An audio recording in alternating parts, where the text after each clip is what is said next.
calon wakil wali kota ya. Nah, Mas Fajar ini kan anak PLT Ketum P3 ya, dan juga putusan khusus Presiden Pak Maridiono kan. Betul. Apakah maju itu keinginan sendiri atau dipaksa tanda kutip sama Bapak, kamu harus masuk ke politik, kemudian menjadi wakil wali kota? Ya, betul ya tadi kalau dikatakan istri pun udah bilang begitu gitu ya. Ada beberapa pihak juga sampai teman-teman tuh bilang gitu. Lu hidup lu udah enak, lu ngantor juga suka hati. Ya, lo kenapa lu begini? Kan ada 3 paslon nih. Dari 2 paslon diantaranya yang paling terberat lawan siapa, Mas? Di antara peta dengan obrolan Mas Robinson. Cilegon sekarang itu punya potensi sangat besar. Ya, Cilegon sekarang itu punya masyarakat yang punya jiwa daya juang yang luar biasa. Ya, saya paling benci kalau ada orang yang meremehkan masyarakat Cilegon.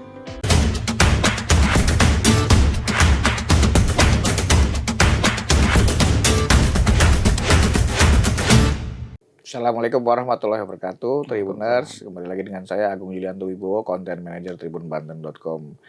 Sekarang kita mau menguliti bakal calon wakil wali kota Cilegon, Mas Fajar Hadi Prabowo yang di nomor urut 1. Langsung saja kita sapa beliau. Assalamualaikum. Waalaikumsalam. Mas Fajar Hadi Prabowo. Panggilannya siapa ini, Mas? Kalau panggilan kecil Bowo, tapi Bowo. nama panggungnya Fajar. Nama panggungnya Fajar. Berarti Fajar aja. Fajar aja. Mas Fajar yang Mas Fajar nih siapa sih? Kan orang nggak mengenal Mas Fajar di... Bukan siapa-siapa lah. Bukan siapa-siapa ya. Ini makanya siapa nih? Bisa perkenalkan diri Mas Fajar. Ya, sebelumnya makasih buat Tribun Banten sudah seneng lah kehormatan nih, kayak nostalgia juga lah. Dulu saya ngerasain lah Kak Mas Yoi ini ya, megang kamera, dan kalau pada saat magang tuh setting lampu, gaffer segala macam, tapi lebih studio gitu ya. Ya saya memulai karir dari profesional. Seorang hamba Allah lah ya, anak yang terus I consider myself a long life learner ya, selalu belajar dimanapun berada, kapanpun dengan siapapun. Mengawali dari nol ya, sebenarnya selalu pengen earn apa-apa itu, pengen nggak mau given all the time gitu ya. Saya pernah juga magang jadi stock clerk juga di perusahaan groceries di tempat saya kuliah. Ya, tapi pernah bikin juga PH perusahaan rentalan juga. Berarti kayak gini nggak asing sebenarnya. Nggak asing. Kita gitu harus belajar juga sama beliau ini ya. Enggak lah. Kebalik, saya udah meninggalkan ilmu jurnalistik atau media saya sudah lama nggak saya tekuni, tapi passion saya tetap masih di situ. Masih di situ ya. Masih di situ. Karena belajar orang tuh enaknya di situ. Kayak kita dapat ilmu banyak kan. Betul nggak Pak? Iya. Di media itu kita dapat ilmu banyak. Tapi dari kecil di Cilegon, Mas? Kecil di Cilegon. Saya kecil di Cilegon, lahir di Serang. Numpang lahir tok. Karena waktu itu katanya di Cilegon belum ada rumah sakit yang sesuai dengan saya lahirnya juga subuh kan, gitu loh. Dan saya dibawa ke Serang, habis itu langsung di Cilegon dari kecil, masa kecil saya. Sampai umur? Sampai saya SD kelas 5, saya pindah ke Karawaci. Jadi saya SD itu di YPWKS 3. Dari kecil saya Tegawangi, ngerasain itu ada codetan. Saya kok cukur jenggot nih. Ini kelihatan nih ada jahitan, 9 jahitan tuh itu di Tegalwangi nih kejadiannya. Cukur jenggot tapi kena gitu, Mas? Oh iya. Sebenarnya di poster saya tuh ada tuh Pak Agung. Kelihatan tuh codetan sedikit tuh. Sekarang tertutup jenggot nih. Sekarang tertutup jenggot. Tapi kalau senyumnya terlalu ini kelentar kelihatan masih codetnya jahitannya. SD di Karawaci, kemudian kuliah sempat di luar negeri, Mas? Kuliah di luar negeri di Melbourne. Di Melbourne ya. Berapa lama di sana, Mas? Di sana 7 tahun kurang lebih, 6 sampai 7 tahun. 7 tahun. Terus kembali ke setelah dari Jakarta, tanah air. Jakarta. Nah, di Cilegon kapan, Mas, waktu itu? Cilegon itu ketika saya diberikan amanah oleh ayah saya itu untuk melanjutkan lah perjuangan membangun perusahaan lah. Gitu loh. Ya, di situ 2015 akhir. 2015 akhir. Sebenarnya sebelum itu juga sudah. Cuma saya yang di luar koridornya gitu loh. Ya, pengen bantu-bantu aja, belajar kayak jadi asisten atau staf ahli direktur. Iya. Gitu. Karena saya nggak mau lah. Sebenarnya tawaran udah ada gitu kan. Udah kamu jadi ini aja gitu loh. Saya nggak mau. Kenapa nggak mau, Mas? Nggak fair karena saya percaya, saya menganut meritokrasi. Ya, orang tuh nggak bisa mentang-mentang ini anaknya gitu loh ya. Harus belajar dulu gitu loh. Karena saya di luar juga dapat pendidikan seperti itu. Dan kebetulan ayah saya dan ibu saya tuh mendidiknya seperti itu. Gitu loh. Berarti sekarang menjalankan perusahaan. Ya orang tua sudah mengantarkan, tapi kembali lagi, anak itu nggak bisa cuma mental ngemis. Itu ayah saya seperti itu. Terus kemudian sudah enak menjalankan perusahaan, dipinang menjadi calon wakil wali kota. Pertanyaan pertama udah langsung ngeri-ngeri sedep nih. Nah itu ngapain maju, Mas? Dan mengiyakan untuk kemudian menjadi wakil wali kota. Ya, betul ya tadi kalau dikatakan istri pun udah bilang begitu, gitu ya. Ada beberapa pihak juga sampai teman-teman tuh bilang gitu. Lu hidup lu udah enak, lu ngantor juga suka hati, ya. Terus lu kenapa lu begini? Ya saya ada PR yang belum akan pernah selesai. Ya sebenarnya hutang saya ke perusahaan, ke orang tua juga nggak akan pernah selesai. Terutama ke orang tua kan nggak pernah selesai gitu loh. Jadi pengabdian sebagai anak pada orang tuanya, menghormati, mendoakan gitu kan, itu nggak akan pernah selesai. Jadi saya di BCS itu, tempat saya kerja itu yang bangun perusahaan yang dibangun oleh ayahanda saya ini, yaitu ibadah gitu loh, balas budi. Nah, tapi kan digaji, Bos. Ya alhamdulillah gitu, alhamdulillah gitu loh, ibadahnya digaji. Tapi ada satu gitu loh, yang saya merasa belum selesai itu adalah ini bagaimana saya membalas hutang budi keluarga saya ke kota Cilegon. Itu nggak pernah terfikirkan bagi saya kapannya, ya saya nggak tahu tuh. Tiba-tiba ya beginilah, di sinilah saya sebagai calon wakil wali kota. Calon wakil wali kota ya. Nah, Mas Fajar ini kan anak PLT Ketum P3 ya. Dan juga utusan khusus Presiden Pak Mardiono kan. Betul. Apakah maju itu keinginan sendiri atau dipaksa tanda kutip sama Bapak, kamu harus masuk ke politik? Yang dipaksakan oleh ayah saya, Pak Mardiono, dan ibu saya, Tita Mardiani, itu cuma satu. Jadi manusia yang bermanfaat. Udah titik itu aja yang dipaksakan. Kalau arahan koridor-koridor sebagai orang tua ya, karena saya juga orang tua, pengen lah anaknya bisa bahagia di posisi seperti ini, ya di koridor profesi yang misalnya profesi sebagai misalnya sebagai akuntan, profesional gitu loh. Ada mengarah ke sana. Tapi pada intinya ayah saya selalu berkata seperti ini. Hidupmu silakan jalani. Yang tadi seperti saya sampaikan sebelum Inun Sewu. Ayah saya selalu bilang ke saya nggak mau anak-anak saya itu mental ngemis. Ya, ibarat kata tuh, Bu, hidup kita nih ya, karena saya kecil dipanggilnya di rumah panggil Bo. Hidup itu roda selalu berputar tuh, kayak jarum jam deh. Kadang kita di atas di bawah. Kalau jalan mobilnya. Nah, ayah saya tuh pernah nantang gini, Pak. Kalau kamu jadi tukang parkir, apa kelebihan kamu sebagai tukang parkir? Wah, itu mumet saya jawabnya. Sampai kepikiran tuh. Sampai saya kepikiran pada saat saya kuliah juga saya pikir-pikir tuh. Akhirnya, oke. At least kalau saya jadi tukang parkir, misalnya takdir mengatakan saya memang harus bila mana saya harus, gitu loh. Kan manusia itu juga harus, setiap manusia itu ada rock bottom-nya gitu loh. Well, at least I can speak English, gitu kan. Oke, saya berarti harus jadi tukang parkir yang punya etika yang baik. Ya, ungguh-ungguh yang baik, santun, ya, gitu, menghormati gitu loh. Nggak teriak-teriak, nggak asal prit, gitu kan misalnya. Itu berarti nilai-nilai itu yang ditanamin saya. Nah dari situ buat menjawab pertanyaan tadi, nggak pernah ada dorongan, nggak pernah disuruh. Kalau disuruh mah harusnya dari kapan tahu kan? Iya. Kenapa sekarang gitu loh? Ini justru saya sendiri, karena melihat mau kesempatan itu ya bisa akan datang. Kita juga nggak ada yang pernah tahu. Kesempatan itu belum tentu akan datang lagi. Gitu ya. Ini saya juga senang sekali, merasa kehormatan lah bagi saya. Gitu. Ada pihak-pihak yang mendorong saya. Ya, saya anggap itu kehormatan dari untuk nama baik saya. Oke, Mas Fajar ini kader atau bagaimana, Mas? Punya pengalaman politik apa sih? Enggak punya pengalaman. Ya politik kalau sebagai manusia. Kan saya kan kalau guru politik saya tuh dosen saya di waktu kuliah itu kan politiknya manfaat ya. Ya. Who gives what is given, and how they were given it. Ya, Oke. apa yang diberikan, siapa yang memberikan, dan bagaimana memberikannya kan. Gitu. Itu bagi saya politik. Di kantor pun saya berpolitik. Saya sehari-hari sebagai kepala manusia keluarga politik. juga berpolitik. Gitu loh ya. Tapi ya berpolitiknya sebenarnya sebagai makhluk sosial, sama-sama makhluk sosial. Tapi kalau praktik politik aktif di naungan payung partai politik belum pernah. Baru kali ini berarti ini. Gak tahu, ini saya kayaknya juga yang diusung kayak profesional yang diusung nih kayaknya. Sebelumnya di belakang. Sebelumnya di belakang, betul. Di belakang layar. Di belakang layar, enggak profesional. Saya nggak pernah mau ikut campur urusan politik. Iya. Kenapa memilih itu, Mas? Ya tadi selain utang budi itu kan banyak konsekuensi yang harus diambil ketika masuk dunia politik lah ya.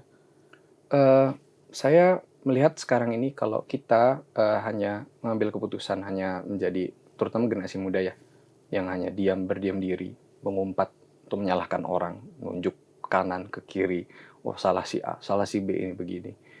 Itu malah buang-buang waktu bagi saya. Karena saya persis pernah di posisi itu. Iya. Tapi saya sadar kalau kita ingin merubah sesuatu, pilihannya hanya dua. Lakuin atau enggak sama sekali. Ya. Take it or leave it ya. Dan betul, take it or leave it. Dan lakuin pun juga ada dua ya gitu loh. Lakuin dengan kapasitas masing-masing. Jadi nggak harus di politik sebenarnya. Atau ya di dalam politik itu sendiri gitu loh. Kita buat kebijakan gitu loh. Dan kemudian kebijakannya kan ini juga buat maslahat masyarakat kan. Gitu loh. Nah, saya pernah yang ada di luar itu, kapasitas yang di luar politik itu, sebagai di luar dari politisi itu, di kantor bikin CSR apa. Tapi impact-nya kan kerasanya kecil. Iya. Gitu. Jadi ini balas budi gue cuma link satu doang nih gitu. Berpasangan sama Mas Kang Robin saya manggil. Nah, sama-sama muda ini. Betul. Pasangan muda. Betul, pasangan muda ini kan. Lawannya ada 2 lawan nih kan. Nah, bagaimana kemudian baru masuk politik, bagaimana cara meyakinkan masyarakat Cilegon misalnya untuk kamu ini pemuda loh, apa yang dilakukan? Sudah ada obrolan dengan sebelumnya dengan Mas Rubinsar atau gimana? Oh sudah, kalau itu ya sebenarnya saya mau sedikit mengkoreksi. Sebenarnya bukan ada 2 lawan. Ini 2 pasangan yang sama-sama ingin memberikan yang terbaik gitu loh, yang memberikan menyalurkan seluruh gagasan pikirannya, hatinya, waktunya untuk masyarakat Cilegon. Gitu loh. Dan ini kita sama-sama pengen menjaga ini semua gitu loh. Saya pengen memberikan yang terbaik. Nah, kalau dengan Kang Robin sudah banyak sekali yang kita bicarakan, ya chemistry-nya ya tiap manusia punya kelebihan dan kekurangan, tapi chemistry-nya it's ngena gitu. Bondingnya saya dapat. Beliau itu punya tekad yang sangat luar biasa. Ya, dari kecil punya tekad tuh ngelihat ini jalanan kok lama bener ya gitu loh, benernya gitu kan. Lama banget gitu. Dia mengawal dari hal kecil-kecil seperti itu gitu loh. Yang saya melihat beliau ini punya tekad yang sangat luar biasa gitu loh. Jadi pasangan muda ini dan kami hadir sebenarnya pengen menunjukkan ke anak muda itu tadi yang seperti saya sampaikan bahwa we are here to serve, we are here to listen, and we are here to act. Kami hadir ingin melayani, kami hadir ingin mendengar, kami hadir ingin bertindak together bersama-sama. Nah, jadi nggak cuma kita mewakili anak muda aja, tapi harapannya kami bisa mewakili banyak semua kalangan. Nah itu mau ngapain Mas? Ya memajukan. Ya dengan cara harus. Apa? Emang sekarang belum maju? Ya selalu maju. Saya nggak boleh. Saya juga nggak mau naif ya gitu loh. Ya tiap tahun ya tidak hanya ini daya beli juga, tapi dari sisi pertumbuhan selalu maju kok gitu loh. Tapi kan harus ada progresifnya gitu. Ada cara-cara di mana adalah kita yang gemes-gemes sedikit gitu kan. Contohnya apa Mas? Ini kayaknya bukan debat nih. Ini bukan debat, ini kan masih ini. Tapi intinya there's some things that supposed to at least can be done on the other way gitu loh. Kayak pakai cara yang sedikit berbeda sedikit polesannya. Kayak contoh, kenapa sih kalau yang ribet-ribet bikin ribet lagi gitu kan. Kayak Apa ini? contoh, kita kan sudah ada birokrasinya. Ya, ya, Kayak ya, contoh, ya. saya di perusahaan ya, Ya, di ya, perusahaan gitu kan. Aduh, ada pengajuan, ya hal-hal kecil saja. Dulu kalau ada pengajuan apa cuti, pinjaman segala macam, pakai kertas. Kan udah ada zaman sekarang Digital teknologi. ya, Ya udah paperless pakai ya. buatin sistem. Hal-hal seperti itu. Iya, Jadi untuk menyentuh masyarakat betul. Ya, 80% harus nih dengan kedekatan. Langsung turun. Tapi 20% ini ketika masyarakat diberikan pelayanannya juga masa sih pelayanan tuh kan kantor pelayanan itu kan pelayanan masyarakat tutupnya jam berapa? Jam 3. Iya. Jam Ya 3, terus jam 4. kalau ada masalah setelah itu nunggu besok. Kan ada sistem. Ini kan 24 hours. 24 hours bisa gitu loh. Karena tempat saya dulu kuliah itu seperti itu. Ya, pelayanan masyarakatnya di kotanya, distriknya itu juga 24 jam. Berarti program Robinsar sama Fajar 24 jam pelayanan ini. Ya kita pengen longevity, melayani masyarakat gitu loh. Melayani masyarakat dan kita mikirnya long term. Kita nggak mikirnya untuk short term. Oh ini kita kalau diberikan mandat 4 tahun atau 5 tahun ini doang nih bikin program itu. Nggak. Kayak terus diberikan mandat. Ini programnya long term loh. Terus nanti yang nikmatin orang lain. Nggak apa-apa. Tapi itulah kita. Kita tuh yang muda harus tunjukin muda itu nggak boleh baperan. Harus berperan. Ya, tapi misalnya membangun sistem kayak gitu dengan cara apa yang ada sekarang, apakah cukup dengan misalnya ketika dapat mandat selama 5 tahun itu kemudian membangun pelayanan 24 hours tadi? Saya bahkan dengan teknologi inovasi itu bahkan bisa jadi peluang buat tambahan PAD. Iya. Ya, misalnya pelayanan buat internalnya. Misalnya nih, ya kita lihat aja kan banyak sekali ya fintech yang kemarin itu sebenarnya nggak survive. Itu bisa loh, ada beberapa di antaranya itu bisa kita aplikasikan ke Cilegon. Misalnya edukasi, misalnya ini pendidikan gitu kan, buat santri-santri ngaji. Nah ini salah satu juga kita pengen nih gitu loh. Kenapa sih kita itu kalau buat seperti ini tuh harus selalu apa-apa merunut pada hal-hal yang mungkin terlalu primordial misalnya. Nggak apa-apa. Budaya-budaya ya dan yang sudah terbentuk itu sudah bagus, nggak apa-apa. Tapi kita kombinasikan, kita kembangkan. Karena kalau substansi itu saya selalu percaya cuma ada 2. Permasalahan di mana harus cari masalahnya, solusinya. Yang kedua, kita harus mengembangkan. Nah ini udah ada yang baik nih, gitu loh. Cilegon sudah menjadi kota santri juga. Ya. Nah selain kita harus industri ya, merdekakan mereka santri-santri dan guru-guru ngajinya juga nih, kan? Gitu loh. Pakai sistem bisa loh. Kenapa sih harus kalau kita mesen makanan aja itu ada bintang 5? Kan guru ngaji juga bisa kita buatkan konstantanya misalnya. Ya kan? Ada konstantanya. Guru ngaji punya dalam sebulan dia punya 300 santri misalnya. Per santri 25.000 konstantanya. Bayangin, akhir bulan dapat berapa dia? Tapi daftar aplikasi itu harus bayar misalnya 5.000. Oke, di tanggal yang tertentu, bulan-bulan tertentu misalnya. Tapi kan ada pondok pesantren itu. Nah, pondok pesantren juga kita berikan. Kalau misalkan dulu kan yayasan-yayasan pendidikan kan kayak sebelum Cambridge itu ada gitu ya. Itu kan juga mereka sistemnya. Tapi ketika hadir kan yang diberikan sistemnya. Sistem pengajarannya ya. Ini kita berikan kurikulum biarkan sudah bagus. Kurikulumnya sudah bagus. Kita ngikutlah ke pusat. Ya. Tapi kita memudahkan, kita berikan tools-nya untuk memudahkan. Jadi jangan salah kaprah, yang kita siapkan ini tools-nya. Buat memudahkan. Jadi tadi seperti di awal saya bilang, yang ribet jangan bikin tambah ribet lagi dong. Yang ribet dibikin mudah. Nah untuk mengatasi masalah pengangguran Mas, bagaimana nih? Ya, itu salah satu prioritas kita juga. Apa yang akan dilakukan contohnya? Oh, banyak sekali. Kalau pengangguran itu Pak Agung, saya itu pengusaha ya. Mungkin yang paling dekat. Ya, dengan Pak Alwi juga pengusaha ya? Ya, pengusaha ya. Mungkin di antara 6 pasang ini ada 2 orang yang sangat berdekatan dengan industri kerja atau pemberi dan pemberi kerja gitu ya. Nah, dari situ kita tahu lah gitu loh. Walaupun juga kami juga milik kapasitas yang sesuai koridor kami masing-masing. Nah, tapi kami yang paling dekat. Ya, terutama saya paling dekat. Ya, karyawan kita itu hampir 1.500. Dan sebagian besar itu warga Cilegon. Dan untuk memastikannya pekerjaan itu selalu ada, kita always fair. Nah, kehadiran saya selalu memberikan meritokrasi. Mana yang menjadi kebutuhan masyarakat dan apa yang menjadi kebutuhan. Yang terjadi saat ini kan, yang jadi gapnya besar sekali itu kan penganggurannya adalah karena pekerjaan itu demand-nya banyak. Tapi somehow yang datang bekerja, gitu, diberikan kesempatan adalah bukan orang Cilegon, bukan wong kene. Gitu loh. Nah, kalau kami, Rubin Sarfajar, terutama saya akan sampai gini, 100 hari kita, saya akan datangi itu, perusahaan-perusahaan besar itu. Bukan ngemis. Ngapain, Pak? Saya langsung, saya gunakan kelebihan saya bahasa Inggris ya, gitu loh. Sir, madam, I know you have needs here. You have productions need to be done. And we have people to feed.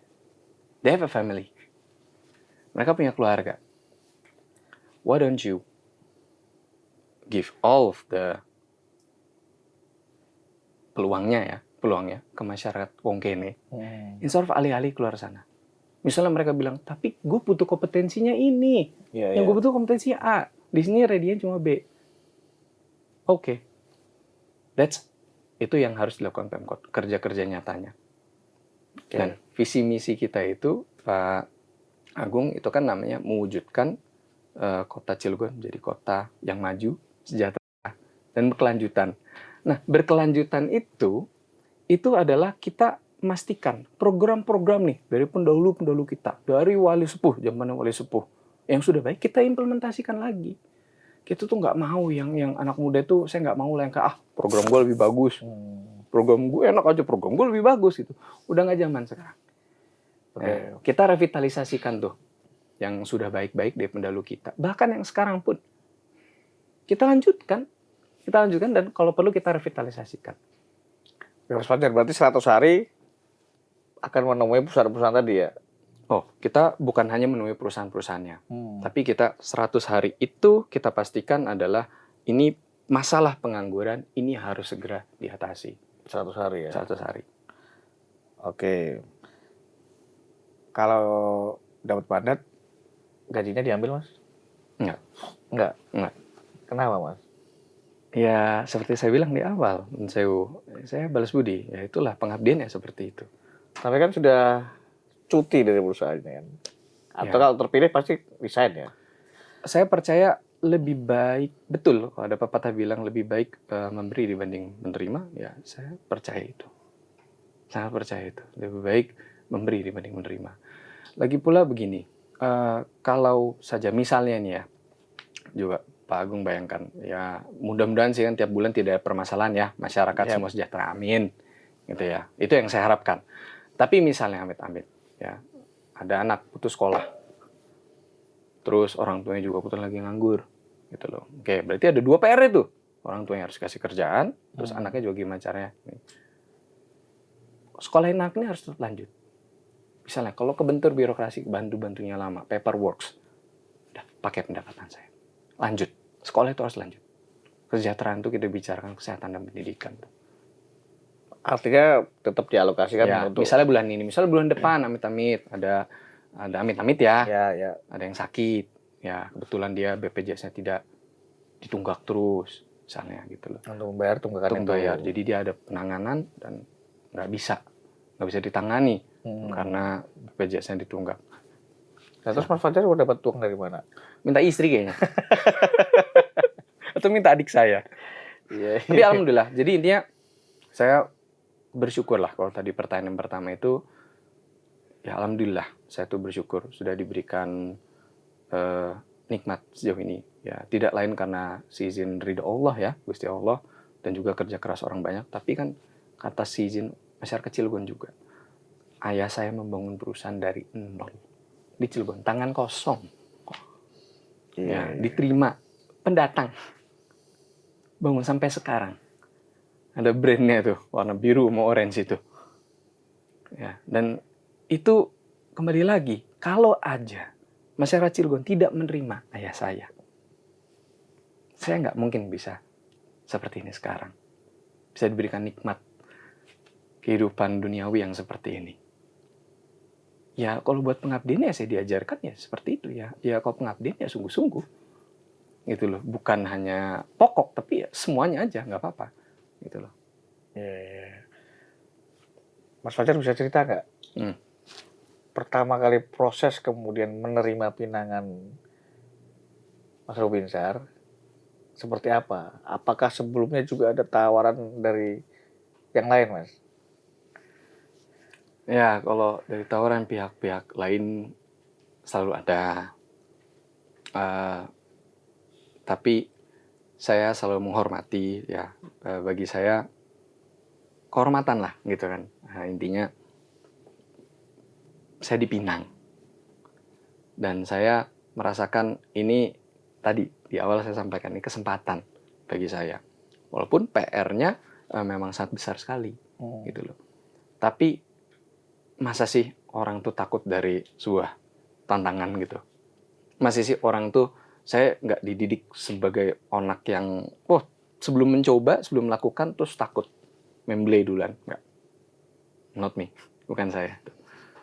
Gitu. Dan kebetulan ketemu orang yang punya tekad yang seperti saya sampaikan gitu loh. Punya gairahnya itu untuk perbaiki, untuk restorasi, ya untuk melayani, selalu ada, ngeladeni lah. Ya saya lihat di Kang Robinsa. Iya, ya. Kapan pertama diomongin, Mas? Umumin. Diomongin, ditanyain. Mas Fajar mau gak jadi pasangan ini? Atau Mas Fajar yang kemudian menawarkan, saya mau lo jadi... Kalau tahun ini cuma pilkada karena tawaran-tawaran 2019 juga banyak. Yang tahun ini kan sudah maju, sudah mendaftar. Kalau tahun ini kayaknya akhir Juli. Akhir Juli 2024. Akhir Juli prosesnya. 2024. Juni ada kisi-kisi sedikit lah. Di Juni itu ada kisi-kisi sedikit. Oh, kisi-kisi. Ya. Kisi-kisi, tapi sebelum ada tawaran dari Mas Rubinsar, ada tawaran lain juga? Ya, ada pihak-pihak lain. Lumayan saya lumayan. Tapi tidak secara langsung ya, gitu. Lewat rekan, lewat sahabat, gitu kan. Yang langsung ini Mas Rubinsar, bukan? Mas Rubinsar. Langsung. Ya. Sebelumnya tawaran nggak mau menerima. Atau ya tadi kan menghormati, terus kemudian tapi kan tidak menerima. Nah, tempatnya tidak di Cilegon. Ada daerah di salah satu bagian Indonesia di daerah barat lah. Ya, tengah. Barat. Kepulauan lah. Saya di daerah itu saya menginjakan kaki saya ke sana aja belum pernah. Ya, saya sampaikan, lah gimana saya bisa membangun? Di sana saya tidak tahu permasalahannya apa. Ya masa mau jadi seorang pemimpin cuma Google doang? Kan nggak bisa. Harus ada nilai-nilai yang benar-benar apa yang mendorong dia itu ingin menjadi pelayan. Nah, saya nggak merasakan itu yang dengan tawaran itu. Oke, di daerah lain lagi dapat tawaran pihak-pihak itu kehormatan bagi saya juga. Tapi saya katakan tidak. Dalam hati setiap saya nolak itu, saya tuh punya utang budinya, ya Allah, ini di Cilegon. Kenapa ya belum ada yang nawarin di Cilegon? Dan alhamdulillah ya mungkin takdir berkata lain. Akhirnya ya saya di sini sekarang. Sama Mas Rubinsar ya? Mas Rubinsar, Kang Robin. Nah dari 3, kan ada 3 paslon nih. Dari 2 paslon diantaranya yang paling terberat lawan siapa, Mas? Di antara peta dengan obrolan Mas Rubinsar nih. Jawaban aman ini. Pak Agung ngeri sedap. Ya kalau saya I just wanna say that yang ada saat ini ya bagi saya kehormatan ya Pak Agung ya, kehormatan. Bayangin mimpi apa gue paling junior nih bisa ini mohon izin ya, siap, bisa berada di tengah-tengah putra putri daerah terbaik Cilegon. Saya juga nggak tahu, sebulan setengah yang lalu saya masih belum di bagian. Saya juga bahkan merasakan ini bagi saya dapat ilmu banyak loh. Dan saya kehormatan bagi saya bisa di tengah-tengah nih putra putri daerah terbaik Cilegon. Tidak hanya itu juga kehormatan bagi saya untuk mewakili parpol yang mengusung kita. Berapa parpol yang mengusung? 9. 9. 9. Nah, jadi jawabannya tadi siapa? Dan terakhir ya kehormatan buat bisa kan saya mau sebagai calon ini kan udah ditetapin nih 50 hari kurang lebih ini kan akan kerja ke masyarakat ya. Betul. Itu kan juga akan melayani masyarakat. Iya. Ya, tapi kalau ditanya berat, masing-masing punya kelebihan kekurangan masing-masing. Saya rasa itu fair-fair aja. Ya, itu jawabannya. Kalau takut justru saya malah takut sama diri saya sendiri. Kenapa? Ya manusia itu kan juga punya emosi yang seperti apa gitu loh. Ya kalau takut ya yang terberat bagi saya ya melawan diri saya sendiri gitu loh. Bagaimana kita mengontrol diri kita untuk punya budi pekerti baik gitu loh ya. Yang hormat dengan sesama. Mas Fajar, tadi kan ada beberapa yang mencoba meminang Mas Fajar untuk menjadi pasangannya ini. Mas Fajar pernah berpikir nggak sih, kenapa sih yang dipinang si Mas Fajar nih? Kenapa nggak meminang orang lain misalnya? Tahu, saya juga nggak tahu tuh. Pikir-pikir lebihnya gua apaan kayaknya. Tapi kalau dalam hal, kenapa saya dipinang? Itu pernah berpikir itu, Mas? Ya, tapi seperti saya sampaikan ya, saya juga nggak mau naif. Saya juga tahu diri. Ya, saya nggak punya elektabilitas. Nggak punya. Popularitas juga nggak punya. Paling seputaran popularitas keluarga, teman-teman kecil paling kan, atau mungkin orang kantor. Udah itu aja. Itu juga kan paling sekian persen saya dari DPT. Saya juga memahami, tahu diri lah intinya. Saya nggak mau naif. Yang menginginkan saya itu pasti berharap sekali P3. Atau bisa jadi yang lain melihat, oh ini anaknya Pak Mardiono ya. Jadi P3 kan satu di antara partai yang besar kan di Cilegon. Ya.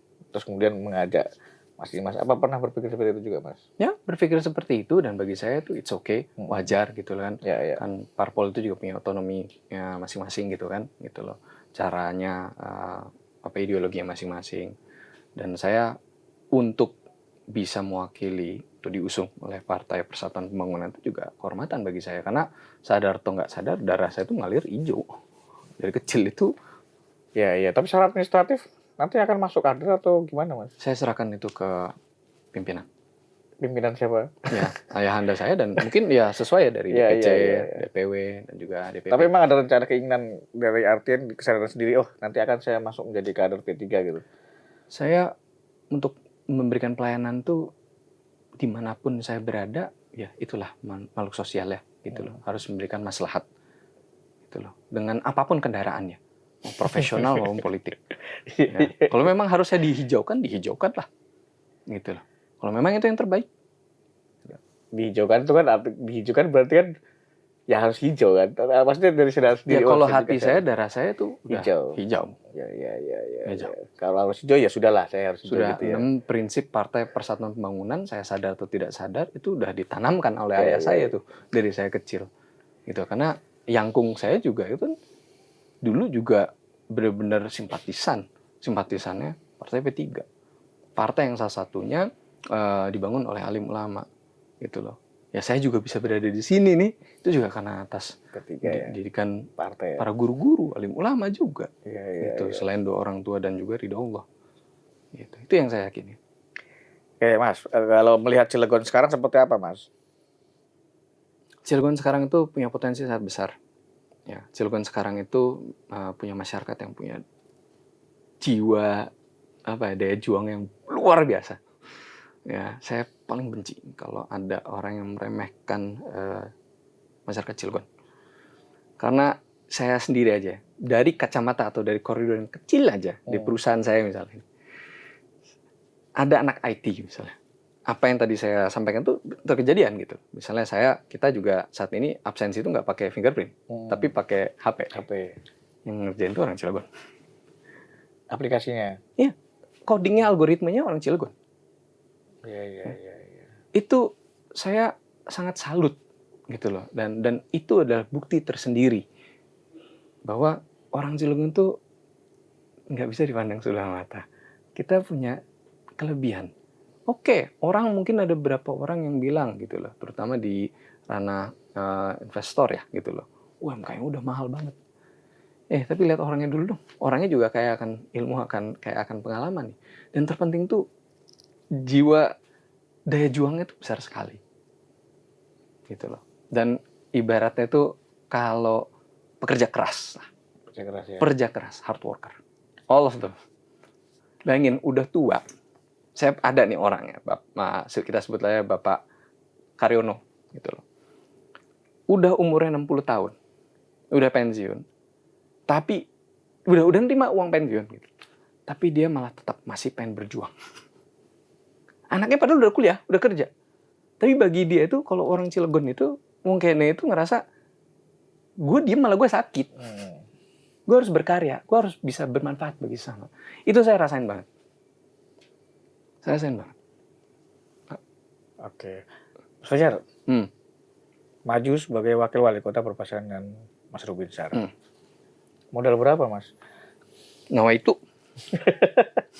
Ya masa jalan semua, itu kan nggak ada tahu itu. Isi tasnya. Saya itu ya kita juga nggak boleh ini ya mau untuk berada di perhelatan pesta demokrasi ini juga perlu capital. Ya. Tapi yang terpenting lagi-lagi saya pengen memberikan narasi yang baik kepada masyarakat, terutama pada umumnya teman-teman anak muda.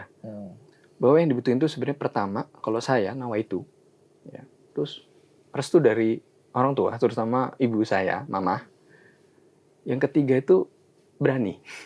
Jadi kalau Pak Agung itu kalau mau izin, dan saya kalau lihat tagline kita itu muda, berani, maju. Nah, kata berani itu sendiri itu untuk punya makna yang berbeda bagi kita, terutama saya ya. Karena berani itu bagi saya punya makna bersih dan mau melayani. Kalau orang pengen melakukan sesuatu, nggak punya keberanian, walaupun punya niat nih, tapi nggak punya keberanian, nggak akan bisa. Nggak akan bisa. Ya, jadi mau punya uang, misalnya nih ya, kalau tadi Agung menanyakannya lebih spesifik gitu loh, angka. Oke deh, misalnya kita makhluk sosial, ya, tapi sebanyak apapun uang yang kita miliki, ya misalnya saya punya uang sekian gitu, Pak Agung punya uang nih, misalnya Amin gitu kan, di Mantai, tapi harus tinggal di hutan Lutzer, Kan nggak bisa dipakai. ya, nggak bisa dipakai. Iya. Ya, nantinya yang terpenting itu ilmu, niat itu tadi, untuk jalan itu, ikhtiar ya, niatnya.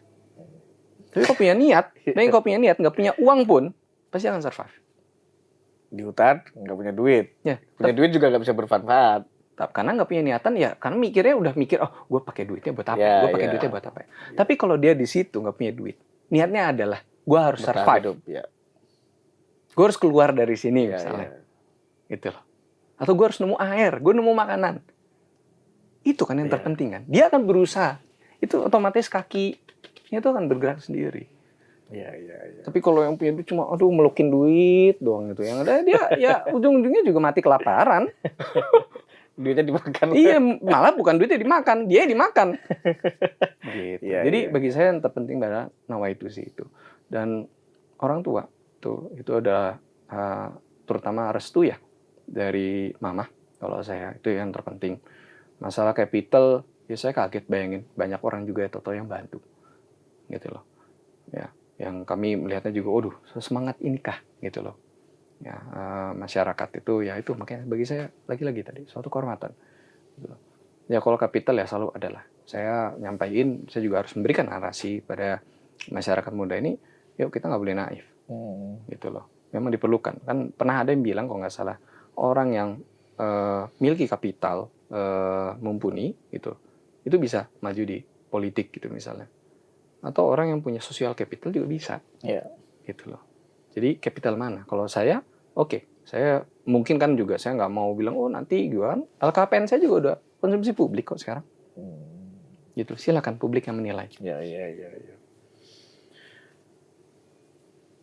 Kalau terpilih jadi wakil wali kota, kalau nggak terpilih kira-kira mau kemana, Mas? Ya masih kembali ke perusahaan atau kemudian pilih berpolitik praktis dalam artian bergabung sebagai pengurus partai politik atau apa, Mas? Atau malah menghindar dari dunia politik?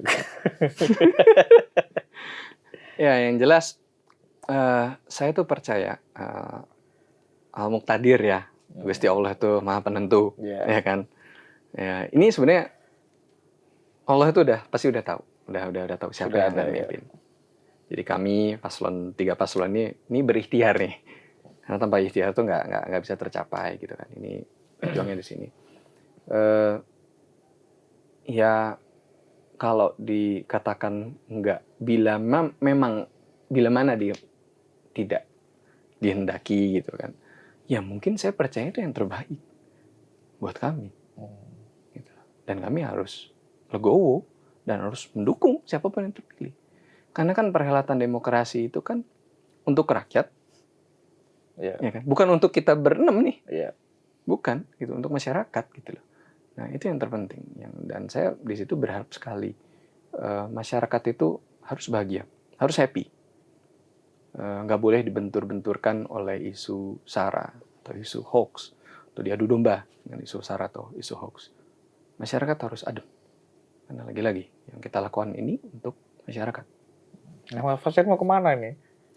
Kalau misalnya takdir berkata lain, who knows? Saya tahu, yang jelas sih pengen cuti dulu, ya, libur malah, ibadah, ya, mungkin liburan karena waktu sama anak istri sudah banyak kesita kan, ya pasti ya apa yang saya lakuin ini kan saya nggak mau, saya tuh nggak banyak tuh teman-teman bilang, oh ini pengusaha sukses, atau teman-teman dari tim ses tuh bilang ini pengusaha sing maksudnya sukses gitu kan, udah. Saya tuh sebenarnya jujur nggak nyaman dibilang pengusaha sukses. Saya lebih senang dibilang ayah yang sukses. Karena apa yang saya kerjakan itu untuk ya buah hati saya dan istri saya, gitu loh. Nah, saya juga menyampaikan ke istri saya, ke keluarga kecil saya, ini berarti saya harus ubah perspektif saya. Jadi yang saya harus prioritaskan tidak hanya kalian, tapi juga masyarakat Cilegon apabila saya diberikan mandat, gitu loh. Tidak ke Cilegon ya, pada ya. Gitu ya. Ya, istri sangat mendoakan. Istri sangat mendoakan, terutama ibu. Ya, anak saya juga antusias sekali gitu loh. Mas, pas deklarasi itu dia minta ikut. Anak kecil satu-satunya sampai dia ke ruang ganti, jalan-jalan gitu, ketemu Tosin satu gitu. Itu bagi saya buat ya itu kan semangat ya gitu. Tapi kembali lagi kalau nggak ini ya saya nggak tahu bawa kemana. Nanti saya cuma menjalankan saja. Ya saya samina watona. Ya apa yang sudah diberikan mandat pada saya jaga. Tidak, bukan untuk dari koalisi parpol ya, tapi masyarakat. Ini masyarakat yang harus kita layani, gitu loh. Karena seperti tadi saya sampaikan, we are here to serve. Kita hadir untuk mendengar dan kita hadir untuk bertindak. Itu yang terpenting. Itu komitmen yang harus dijaga. Dan saya yakin ke depan ya nggak usah pikirin lah saya mau ngapain. Intinya mau saya berpolitik atau tidak, saya akan tetap sama. Tapi gerakan-gerakan saya akan tetap menjadi Fajar Hadi Prabowo yang sama. Ya, saya nggak akan pergi. Saya nggak akan meninggalkan kota Cilegon. Ya, ari-ari saya itu ada di situ. Bahkan anak saya lahir di Jakarta, tapi ari-arinya saya taruh di masjid BCS. Ya, karena saya pengen, jadi kemanapun kita berada, Cilegon selalu berada bersama saya setidaknya. Gitu. Dan bagi saya memang baik ilmu lah. Saya ibaratnya S2 itu di Cilegon. Nah, itu ilmunya tuh waduh kayak udah honoris causa ya saya kayaknya di Cilegon tuh. Kayak ilmunya baik banget. Iya. Pertanyaan terakhir, Mas. Itu terakhir. Politik atau pengusaha, Mas? Politikus atau pengusaha, Mas? Politik, karena saya bisa kasih manfaat ke orang banyak di politik. Pengusaha ya harus besar dulu usahanya, gitu loh. Dan bagi saya komoditi yang terbesar itu waktu ya, bukan uang ya. Uang itu dengan kita memiliki sehat, gitu, itu bisa dicari. Ya, background pendidikan yang ini itu bisa dicari. Gitu. Kayak let's say kita dengan anak muda nih, gitu loh. Yang tujuan kita kan, yang tadi saya bilang longevity ya, gitu loh. Untuk dari sisi kalau pengusaha tuh saya nggak bisa tuh bikin kayak konsep kayak misalnya nih ibaratnya rumah ada 4 pilar gitu kan, ini rumahnya Pak Agung kan selalu ada pilarnya, ada yang lebih, nggak mungkin pilarnya cuma 2 kan, roboh tuh rumah. Kalau di bisnis tuh nggak bisa, kita punya parameter atau konstantanya itu mikirnya begitu, nggak matriksnya itu nggak bisa tuh ya. Kalau bisnis ya udah tumbuh profit. Tapi kalau di politik, which is kalau di bisnis itu kayak lebih boring ya gitu loh. Kayak ilmunya itu ya udah gitu-gitu aja gitu. Kayak rutinitas gitu ya. Rutinitas gitu. Ada masalah, oke, ambil keputusan yang cepat atau tepat gitu kan.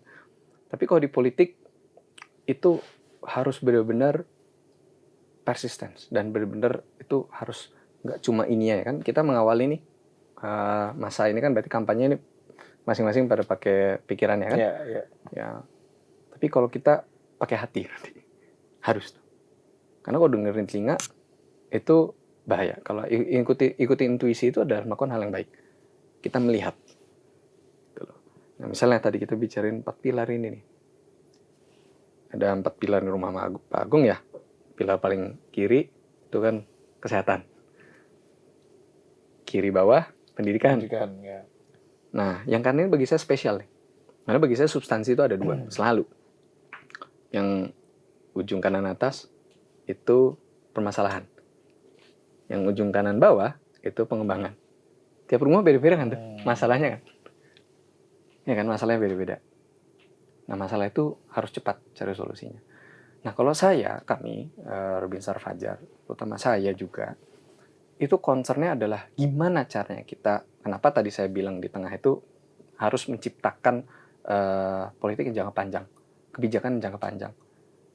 Karena kenapa? Generasi penerus bangsa ini harus diperhatikan. Ya, kalau mereka sakit harus bisa dilayani sampai sembuh. Pendidikan mereka itu juga harus tercapai sampai pendidikan tinggi. Mereka juga dapat pekerjaan. Nyaman kan? Daya beli mereka bisa terpenuhi. Nyaman kan? Ya. Kalau di bisnis bisa nggak tuh memenuhi kayak gitu? Ya wes sudah, cuma mikirin gajian toh ya. Oke, ini gajian bisa harus jalan. Ya. Hak-hak mereka, BPJS tenaga kerja, BPJS kesehatannya, gitu loh. Ya, aturan mainnya kita ini negara hukum kan, kita harus bayar pajak, gitu loh. Kita nggak bisa gitu loh, membantu koridor yang tadi misalnya nih pilar ujung kanan ini, masalahnya ini, kita nggak bisa. Ujungnya masalah mereka sendiri. Tapi kalau kita bantu. Nah, dari situ kan, kalau bayangin kalau ada kesejahteraan seperti itu ya mereka kalau sakit dilayani sampai sembuh, pendidikan mereka tercapai sampai pendidikan tinggi. Mereka punya pekerjaan, terus mereka udah hidup nyaman, berkeluarga, punya keturunan. Ya, apa yang menjadi kebutuhan udah terpenuhi. Terus repeat terus begitu. Skalanya lebih luas ya. Alangkah baiknya seperti itu. Oke. Itu yang pengen. Itu di politik bisa dilakuin politik seperti itu. Walaupun saya baru ya sebulan jadi politisi, tapi saya melihat ya itu karena di politik saya kalau di bisnis tidur jam 8 malam bisa. Tapi yang saya ingat banget tuh, kenapa dulu ayah saya pernah bilang begitu waktu saya ngerjain PR, saya ngelarin sampai cuma jam 8 malam belajarnya. Ayah saya bilang, kamu jam 8 malam belajar sampai jam 8 malam, nanti kamu besoknya nggak all out kamu. Belajar sampai semalam mungkin. Ya. Biar kamu capainya setinggi-tingginya gitu. Kalau kamu cuma matok kamu kerja cuma sampai jam 7, jam 5, atau ngerjain PR cuma sampai jam berapa. Tuh, dengerin, kerjanya apa jangan. Bukan saya yang bilang ya. Tapi ya nggak apa-apa lah, maksudnya tiap orang punya etos kerja yang beda-beda gitu. Itu harus kita hargai. Tapi intinya ya itu penting bagi saya. Itu nilai penting gitu loh. Dan buat di politik itu sendiri ternyata ya salut aja saya. Ya, banyak sekali saya melihat juga banyak orang yang tidurnya tak bagi saya. Ayah saya pernah ngomong, orang yang tidurnya terlalu cepat itu, apalagi dia pelayan publik gitu ya. Itu berarti cuma mikirin diri sendiri tuh. Iya. Tapi kalau dia pelayan publik, ya, dia tidurnya benar-benar ini, ya berarti dia mikirkan orang lain. Secara tidak langsung sadar atau tidak sadar. Gitu loh. Nah, saya mungkin akhir-akhir ini tidurnya banyak, pagi-pagi, kelar meetingnya jam berapa. Tapi satu sisi saya tanpa disadari, oh iya ya, ini kan saya habis ketemu masyarakat, mendengarkan mereka. Itu di politik. Di bisnis ya udah pulang jam 5, mungkin setelah itu ada schedule meeting, ada schedule mungkin sama dengan keluarga. Nggak tiap hari kan? Ya setiap hari juga, dan terserah kita. Schedule itu udah dipatok. Tapi kalau ini ya kita belajar lagi lebih peka, lebih menjadi manusia, makhluk sosial yang bermanfaat. Itu aja di politik. Kalau di bisnis sense-nya memang diajarkan. Skill-nya lebih luas kalau politik. Ya, tapi kalau di politik ya untuk yang ayah ibu saya bilang itu apa untuk bisa bermanfaat, ya lebih direct juga politik. Oke, terima kasih Mas. Sayang, Fajar makasih Hadi sudah Prabowo. diundang. Ini pertanyaan ngeri-ngeri sedap nih, Sudah nggak nyangka. datang ke Tribun Banten. Semoga yang terbaik Mas. Makasih Amin. banyak. Samping Tribun sehat Banten. selalu. Makasih. Amin. Amin. Tidak Tribuners, obrolan kita bersama bakal calon wakil wali kota Cilegon, Mas Fajar Hadi Prabowo. Semoga menginspirasi. Wassalamualaikum warahmatullahi wabarakatuh. Waalaikumsalam warahmatullahi wabarakatuh.